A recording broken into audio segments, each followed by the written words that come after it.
కానీ ముంచుడే ఒక్కట్లేదు. వ్యవసాయదారులు వేస్ట్ అయిపోయింది.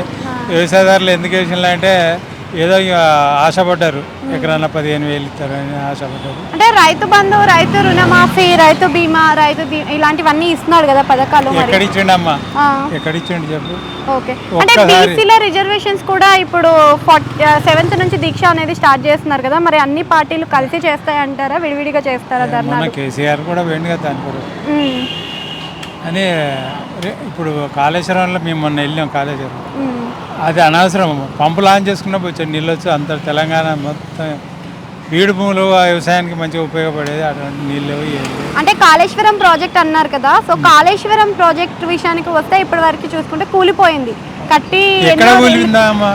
ఒక పిల్లర్, ఒక పిల్లర్ 3 పిల్లర్లు మేము చూసినాం. ఒక ఫీటు 2 ఫీట్ల కుంగిన కిందికి కానీ క్రాకులేం రాలే. ఏదో ఒక 2 కొంచెం మన ఇల్లు కట్టుకుంటే అటువంటిది వస్తుంది క్రాకులు. ఇల్లు కడితే క్రాకులు అయితే వస్తానే వస్తలేవా? మరి దాన్ని క్రాకులు వేయడానికి ఒక గేటు మొత్తం ఇప్పేసిన్లు, నీళ్ళన్నీ కుల్లా పెట్టిండ్రు, నీళ్ళు అన్నీ పోయాయి.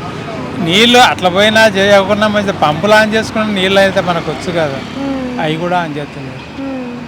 అంటే ఇప్పుడు లోకల్ బాడీ ఎలక్షన్స్ కూడా ఉన్నాయి కదా, లోకల్ బాడీ ఎలక్షన్స్లో మళ్ళీ పార్టీలు ఏమైనా మారే అవకాశం ఉందంటారా? అంటే ఇప్పుడు వరకు చూసుకుంటే అందరికీ ఛాన్స్ ఇచ్చారు, కాంగ్రెస్కి, బీఆర్ఎస్కి, బీజేపీకి ఏమైనా ఛాన్స్ ఇచ్చే అవకాశం ఉందంటారా? మరి చెప్పలేము.